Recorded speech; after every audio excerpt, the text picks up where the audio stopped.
नमस्कार और जय श्री राम दोस्तों।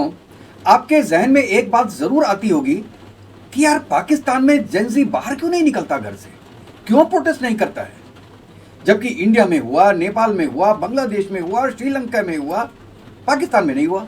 तो उसका जवाब भी आपके जहन में तुरंत आ जाता है कि वहां पे तो आर्मी बड़ी एट्रोसिटीज करती है और वही शासन करती है और वो फोर्स्ड डिसअपीयरेंस कर देती है जो भी प्रोटेस्टर्स होंगे, और पाक आर्मी बुलेट का यूज़ करती है, डंडों का यूज़ नहीं करती है, पैलेट गन का यूज़ भी नहीं करती है और लोगों को ईसीएल में डाल देती है। ईसीएल होता है एग्जिट कंट्रोल लिस्ट पाकिस्तान में। उनके घर से उठवा लेती है, घर के लेडीज़ को उठवा लेती है, बहुत एट्रोसिटीज़ करती है। आपके दिमाग में ही आता होगा, लेकिन दोस्तों नहीं, ये मेन रीज़न नहीं है। और ऐसा मैं इसलिए कह रहा हूं कि ऐसा नहीं है कि पाकिस्तान में एजिटेशन ना हुआ हो।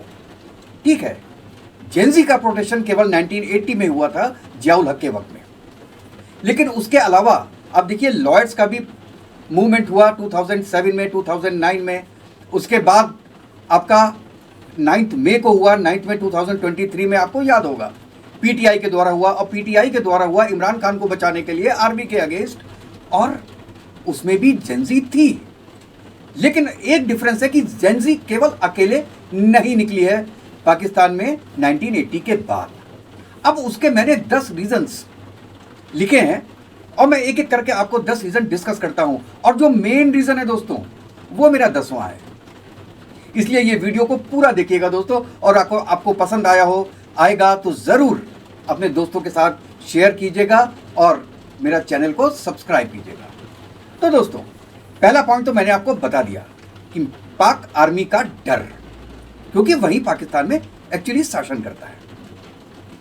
तो इस पे बात हो गई। दूसरे पॉइंट पे आते हैं। दूसरा पॉइंट है कि पाकिस्तान का जो एजुकेशन लेवल है और स्कूल जाने वाले बच्चे हैं, उनकी संख्या बहुत कम है।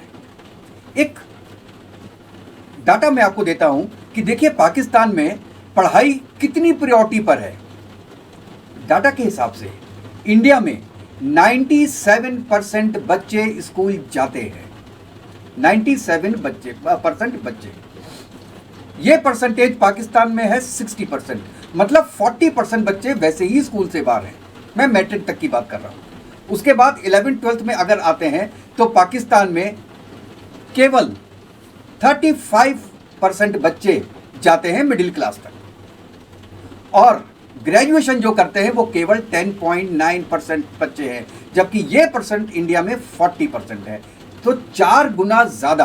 परसेंटेज में बात कर रहा हूँ, नंबर्स में बात नहीं कर रहा, वो तो बहुत ज़्यादा हो जाएगा। तो और एक बात मैं यहाँ पे और बता दूँ कि लिटरेसी रेट जो इंडिया का है वो वन ऑफ द बेस्ट है इन द वर्ल्ड। अब यहाँ पे आता है कि एजुकेशन का लेवल भी नहीं है, एजुकेशन में जो स्टूडेंट हैं उनका नंबर भी नहीं है, तो एक साथ होंगे कैसे? और साथ में मदरसा है, वो अलग बात है। तो एक हो गया एजुकेशन लेवल और नंबर, जो कि बहुत कम लोग हैं जो कि मिडिल तक जाते हैं, और 10% लोग हैं जो केवल ग्रेजुएशन करते हैं। ठीक है। तीसरा रीजन यह है कि डिफेक्टो आर्मी रूल करती है पाकिस्तान में। वहां पे कोई इलेक्टेड गवर्नमेंट होती ही नहीं है, सेलेक्टेड गवर्नमेंट होती है। आपको पता है कि जो पिछले इलेक्शन हुए थे उसमें पीटीआई जीत रही थी, लेकिन डेलिबरेटली उसको हराकर पीएमएलएन को लाया गया, और उनके ही जो नेता हैं उनको, शहबाज शरीफ, उनको प्राइम मिनिस्टर बनाया गया। तो प्राइम मिनिस्टर कौन बनाता है? आर्मी। इसका मतलब है कि अगर जेंजी बाहर निकलेगी तो वो गवर्नमेंट के अगेंस्ट में नहीं निकलेगी, वो निकलेगी आर्मी के अगेंस्ट में। अब आप समझ रहे हैं कि कोई इलेक्टेड गवर्नमेंट नहीं है। और दूसरा एक होता है इनकम्बेंसी फैक्टर।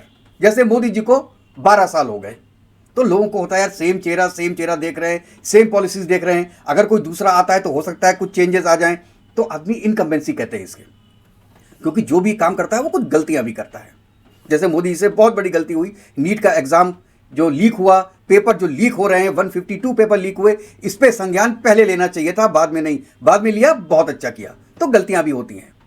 लेकिन पाकिस्तान में कोई गवर्नमेंट 5 साल चलती नहीं, 1, 2, 3 साल में गवर्नमेंट डूब जाती है। और दूसरा, ये सबको पता है कि यार इनसे लड़के करेंगे क्या। अब शहबाज शरीफ जिसके हाथ में एक पावर तक नहीं है, अब तो आर्मी ने न्यूक्लियर जो उनके एसेट्स है उसकी चाबी भी अपने पास रख ली।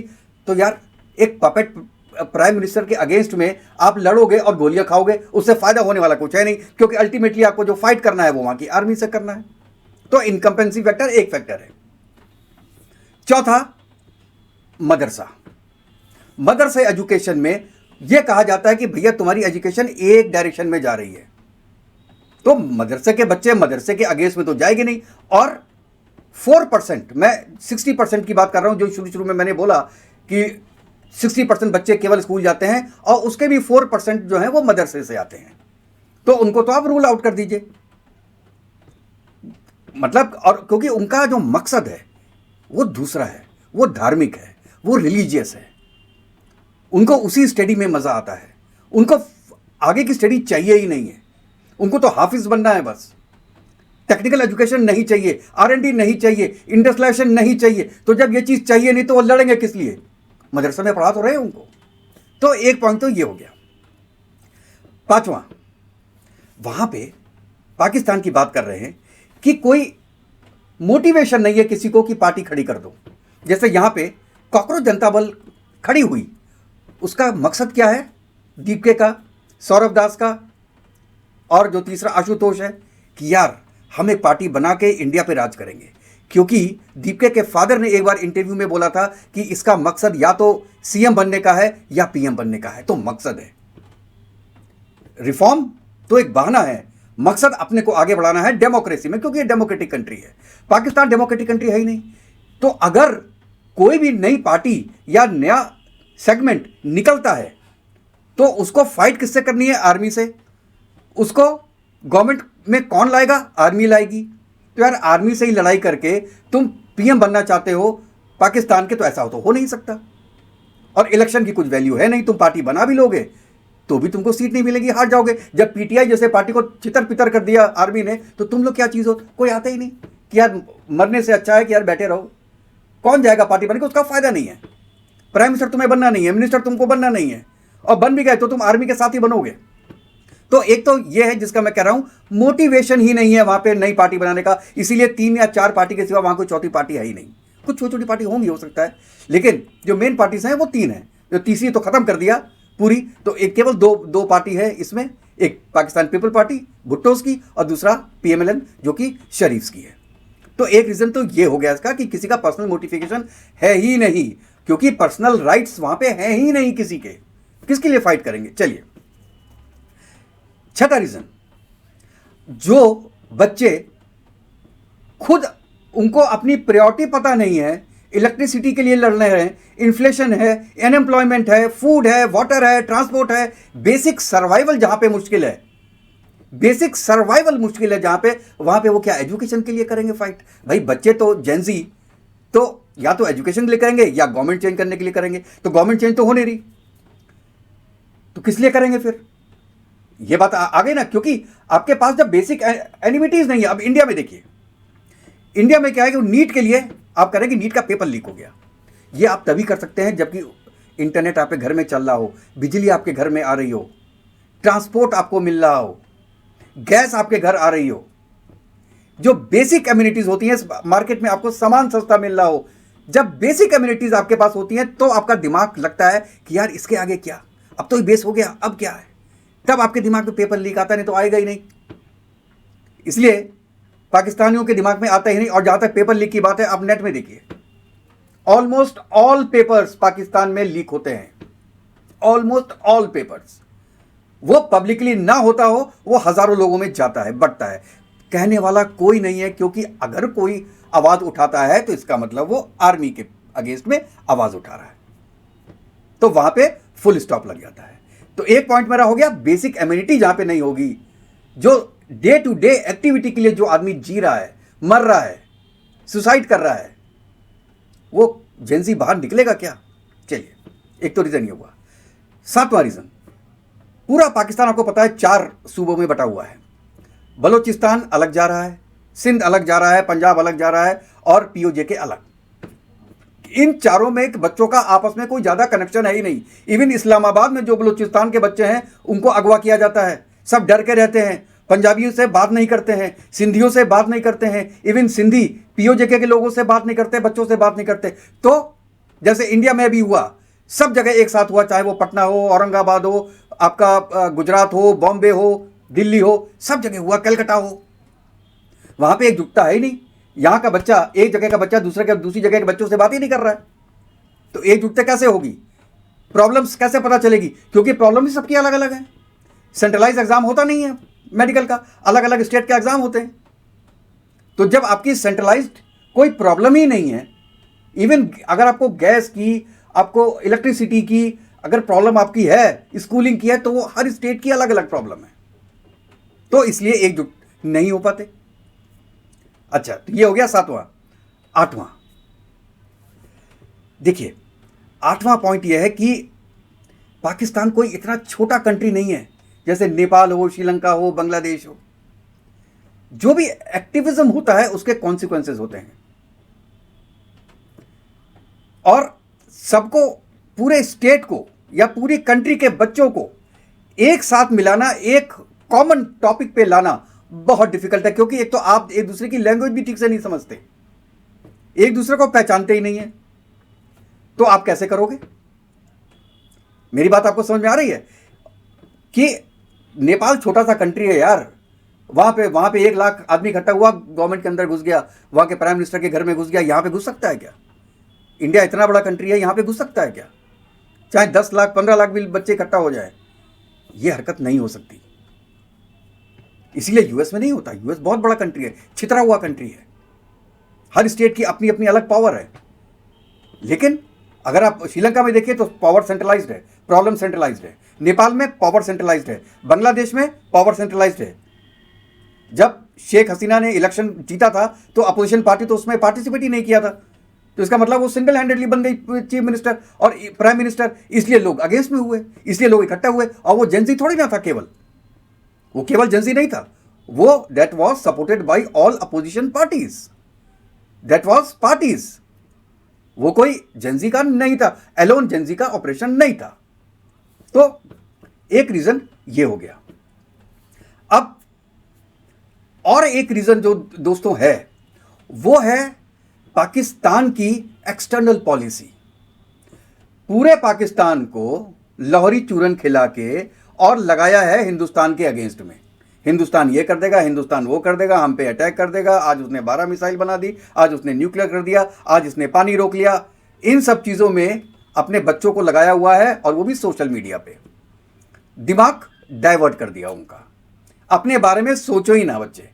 सोचे किसके बारे में? इंडिया के बारे में, हिंदुओं के बारे में। ये हैं बदमाश, ये हिंदू हैं, काफिर हैं, उनको मार दो, उनको काट दो। इसलिए पाकिस्तान में आप देखिए हिंदुओं की परसेंटेज 1% रह गई। सिख 20 लाख थे, खत्म हो गए। क्रिश्चियन वहां पे नीचे जमादार का काम कर रहे हैं, और काम ही नहीं कर रहे वो लोग, और बहुत कम परसेंटेज है उनकी। सबको खत्म कर दिया यार, आपने उनको रिलीजन चेंज करा दिया, शादियां करा दी अपने यहाँ, सब कुछ कर लिया आपने। क्यों? केवल हिंदू नफरत और इंडिया नफरत के कारण। घोट के पिला दिया है भाई साहब गुट्टी में पाकिस्तानियों के बच्चों को, कि उनके दिमाग में और कोई चीज आए ना, और नहीं आती। अब मेन रीजन पे आते हैं, 10वां रीजन। 10वां रीजन है दोस्तों कि आप उसको कहिए कि जियाउल हक ने जब देखा 1980 में कि सब स्टूडेंट्स यूनियन इकट्ठा हो गई हैं और उनके अगेंस्ट में नारेबाजी कर रही हैं, तो उन्होंने 1984 में जितने भी यूनियन हैं, स्टूडेंट यूनियन, उनको बैन लगा दिया। और हर कॉलेज में जो सिक्योरिटी इंचार्ज होता है वो आर्मी का आदमी होता है। और आपको एक बात बताऊं, फैक्ट, किसी भी कॉलेज में कोई भी पॉलिटिकल डिस्कशन पॉसिबल ही नहीं है, अलाउड भी नहीं है। इवन जो पॉलिटिकल साइंस के स्टूडेंट्स हैं, सोशलॉजी के स्टूडेंट्स हैं, वो भी पॉलिटिक्स के बारे में डिस्कशन नहीं कर सकते कैंपस के अंदर। अब बताइए, जब पॉलिटिक्स के बारे में डिस्कस ही नहीं हो सकता है और कोई यूनियन है ही नहीं, तो इकट्ठे कैसे होंगे? मदरसों से इकट्ठा होंगे या कैसे इकट्ठा होंगे? आप बताइए। कोई जरिया नहीं है दूसरों को कांटेक्ट करने का कि हमारी एक यूनियन है। एक जैसे यहां पे एआईएसएफ की यूनियन आ गई थी, आम आदमी पार्टी के यूनियन वाले आ गए थे, जेंजी जो है कांग्रेस के आ गए, सब मिलकर इकट्ठा हो गए जंतर मंतर पे। जो पहले 300-400 लोग इकट्ठा होते थे, वो लास्ट डे कम से कम 50-60 हज़ार लोग इकट्ठा हो गए सडनली एक दिन के अंदर। पाकिस्तान में ये पॉसिबल नहीं है, क्योंकि जेंजी एक दूसरे से कनेक्टेड ही नहीं है, कोई यूनियन नहीं है। और इसी बात में 10वें पॉइंट में मैं बोलना चाहता हूं कि स्टूडेंट्स यूनियन इंपॉर्टेंट होती है। वो इसलिए इंपॉर्टेंट होती है कि आपको पॉलिटिक्स का एबीसी आपको कॉलेज में ही पढ़ना चाहिए। एक डॉक्टर होता है, डॉक्टरी करने के बाद इंटर्नशिप करता है ना हॉस्पिटल्स में, किस लिए करता है? ये कि वो यार डायरेक्ट किसी मरीज को ना मार दे, ऐसा ना हो कि कुछ भी रॉ है बिल्कुल और बाहर के मरीजों का इलाज करना शुरू कर दे। वो पैनल में बैठता है, सीनियर डॉक्टर्स के साथ बैठता है, पहले सीखता है 2-3 साल 5 साल, उसके बाद वो इंडिपेंडेंटली अपने जो पेशेंट्स हैं उनका इलाज करता है। पाकिस्तान में क्या है? पाकिस्तान में यह है कि यूनियन तो है ही नहीं, तो पॉलिटिक्स का एबीसी आपको पता ही नहीं। अब पॉलिटिक्स का एबीसी आप कब जानते हैं? जबकि आप बड़े हो जाते हैं, आप बहुत बड़े गुंडे बन जाते हैं, आपकी शुगर की मिल्स हो जाती हैं, पैसे आ जाते हैं, तब आप सोचते हैं यार पॉलिटिक्स में घुसा जाए। तो पॉलिटिक्स में जो घुसते हैं वो पॉलिटिक्स के लिए नहीं, जेन्युइन पॉलिटिक्स के लिए नहीं घुसते। वो किस लिए घुसते हैं? वो घुसते हैं पैसे कमाने के लिए, अपना रुतबा कमाने के लिए। यह फर्क है। स्टूडेंट्स यूनियन इसीलिए बहुत जरूरी है कि इंडिया में जो बच्चे यूनियन से निकल के, स्टूडेंट यूनियन से निकल के आगे बढ़ते हैं, वो उनके अंदर एक मैच्योरिटी होती है, क्योंकि उन्होंने 3-4-5 साल जेएनयू में तो 10-12 साल नेतागिरी की हुई होती है। उनको पता है किस वक्त क्या बोल रहे हैं, क्या नहीं बोलता है, कौन सी चीज़ नेशनल इंटरेस्ट में है, कौन सी चीज़ मेरी जो यूनियन है उसके इंटरेस्ट में है, किसके अगेंस्ट में क्या करना है, कौन सा एक्शन लेना है, उनको एक्सपीरियंस से आइडिया लग जाता है। तो ऐसे लोग अगर जब मिनिस्ट्री में आते हैं, गवर्नमेंट में आते हैं, तो वो गवर्नमेंट को अच्छी तरीके से चला सकते हैं। आपको याद होगा इमरान खान जब इलेक्शन जीत के आए थे तो उन्होंने ये कहा था हम तो नौसिखिया हैं, 2 साल तो कम से कम हमको सीखने में लगेगा।